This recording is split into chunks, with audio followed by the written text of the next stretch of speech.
don't care what anyone says. That's definitely his way of letting us know.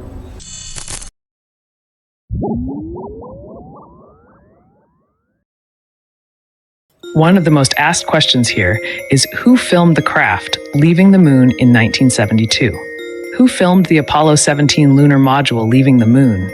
NASA says it was a Westinghouse color TV camera mounted on the lunar rover and remotely controlled from Earth. This happened in 1972 during the final Apollo mission. According to NASA, an operator at Mission Control in Houston anticipated the launch, manually tilting the camera upwards to follow the ascent, despite a 1.3-second delay in signals between Earth and the Moon. But here's where things don't add up. How did a NASA operator perfectly track a rocket launch with 1970s technology and a delay? Even modern space feeds struggle with lag today. If the camera had a pre-programmed movement, why don't we see this level of precision in modern space missions? And what about the lunar dust? Why wasn't there a massive cloud kicked up by the engine blast? Then there's the power source. The camera was battery-powered, using silver zinc batteries. But how did they survive the extreme lunar temperatures and function flawlessly at the exact right moment? And what happened after the lunar module left? NASA says the camera kept broadcasting for about 4 minutes before they lost the signal. Forever. They never got that signal back. No more live footage was ever transmitted from the moon. No other camera was left running, and we've never seen high-quality continuous footage of the moon after Apollo ended. Convenient? And the final point, just look at it, please. Look at it. So, was this an incredible technical achievement or something else? This footage has aged so badly. It looks like an old Star Wars movie. The greatest trick is to make us believe that people back then were dumber and we're smarter. Right.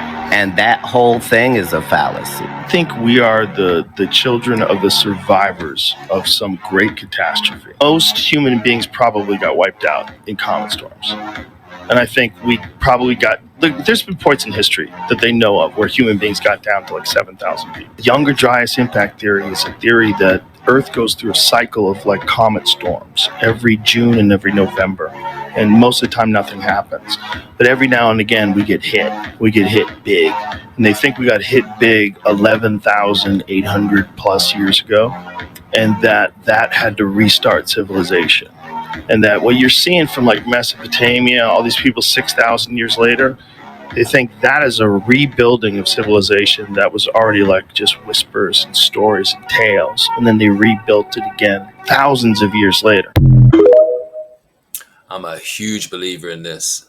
I would go see Graham Hancock's Ancient Apocalypse series. It's on Netflix in the UK. Amazing. And it looks into this a lot deeper.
I mean, I'm no scientist, but I'm not sure if it's supposed to be able to go in front and behind the cloud.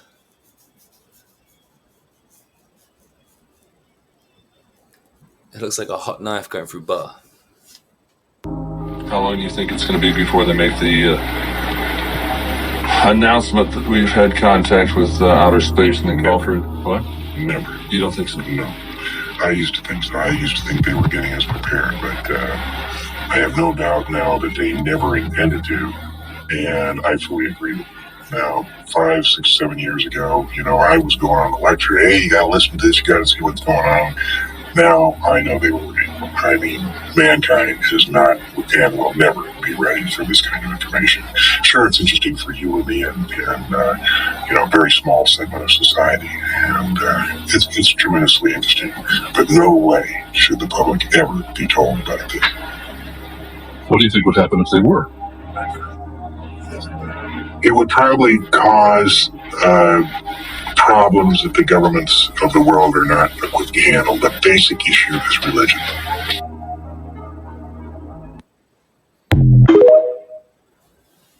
I mean, with all these drones and already distrust with the government around the world, I don't feel like people even believe any of this stuff that's coming out right now anyway. So most of the world's just going to ignore it unless something crazy happens. For a long time, I used to say, before doing what I did, I used to say, what happened? Why aren't we moving forward? Today's announcement sends a clear signal to the world that we are restoring America's proud legacy of leadership in space. At some point in the future, we're going to look back and say, how did we do it without space? The Vice President will serve as the Council's chair. The privatization of certain aspects is going to play a very crucial role, don't you think? They are truly into it. I will say that's not easy because everybody wants to be on this board. People that you wouldn't have believed loved what we're doing so much. They want to be some of the most successful people in the world want to be on this board. The human soul yearns for discovery. By unlocking the mysteries of the universe, we unlock truths within ourselves. That's true.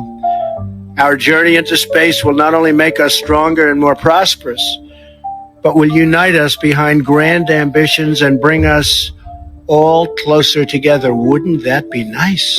Can you believe that space is going to do that? I thought politics would do that. Well, we'll have to rely on space instead. Every launch into the skies is another step forward toward a future where our differences seem small. I don't care what anyone says. That's definitely his way of letting us know. Damn. This other thing about Elon. Elon's going to steal everybody's money. He has $400 billion. I'm telling you, he's not going to steal your money. I'm telling you, that's not what he's doing. What he's doing is, he's a super genius that's been with, okay? And when you've been with by these nitwits that hide behind three-letter agencies, and you're dealing with one of the smartest people alive, and he helps Donald Trump get into office, and he goes, I want to find out what kind of corruption is really around. Well, you fucked up. You fucked up and picked the wrong psychopath on the spectrum, because he's gonna hunt you down. He's gonna find out what's going on, and that's good. That's good for everybody. What I find crazy is we got a former reality star and a mad scientist in the office, in the White House, and it's our best option right now for the world. That wall in Montana. Do you know that wall in Montana? Mm-hmm. So there's an ancient wall in Montana that some people have tried to say is a natural rock formation, and almost anybody looks at it and goes, you're out of your fucking mind. That's 100% placed in stacked stones. But the problem is this ancient wall, look at that. I mean, shut the fuck up. How is that? Oh, yeah. Just shut the fuck up. It was on private land, and apparently, originally, it was covered in trees, and they cleared the area. Sure. And so initially, people were thinking that it was some sort of a natural formation, but as they cleared the area, they're like, wait a minute, what is this? 1996, they found it. Yeah. While hiking around the property one day, we discovered the Sage Wall. The wall is 275 feet long and 24 feet high, a jaw-dropping marvel. In order to make these boulder areas more accessible and highlight their beauty, we created a moderate two-mile trail system. Additional features of the trail include 400-year-old Douglas fir trees, the spectacular views of the Ruby Valley 20 miles away, and the Highland Mountain Range sitting at 10,000 feet in elevation. So this is like high elevation, covered in trees, on a piece of private land that these people just hadn't noticed that they had this thing on there. You know, it's probably some massive ranch in Montana. And then like, okay, what's this? No explanations. Right. No one knows what it is.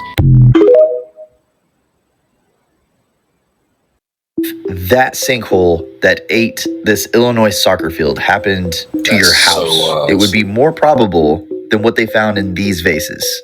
These are ancient Egyptian vases made out of granite.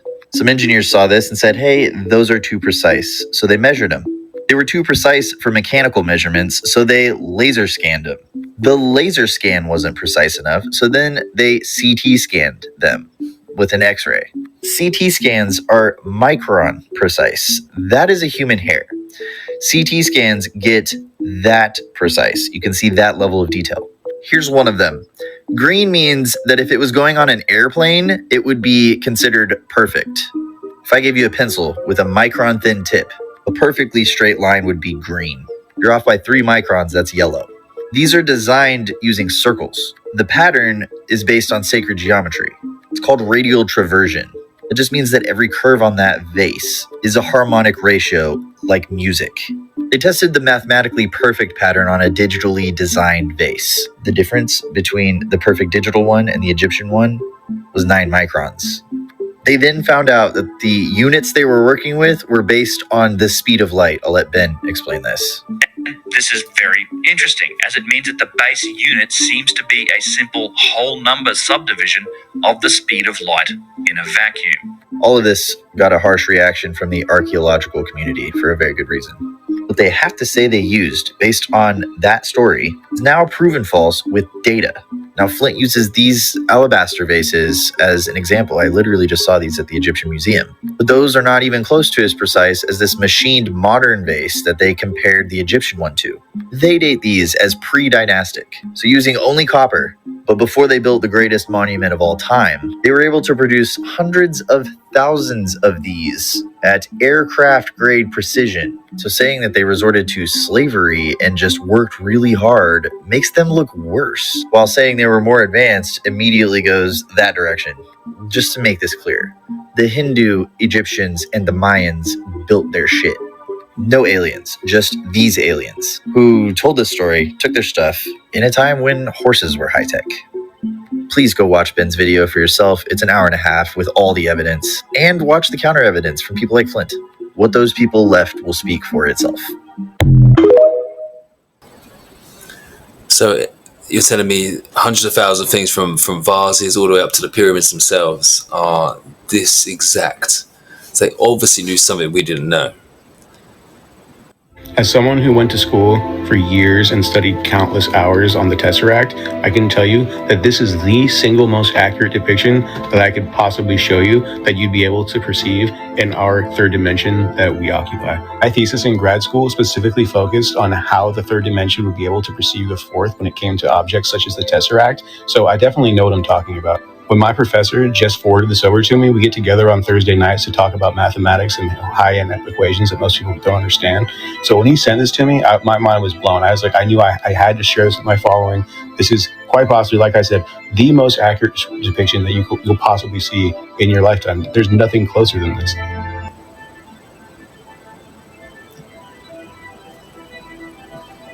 It looks endless. So that's what the fourth dimension would look like to us if we could perceive it. Or am I perceiving this video wrong? That's fascinating. But that is today's episode. Thank you. Come back tomorrow. Have a good weekend. Peace.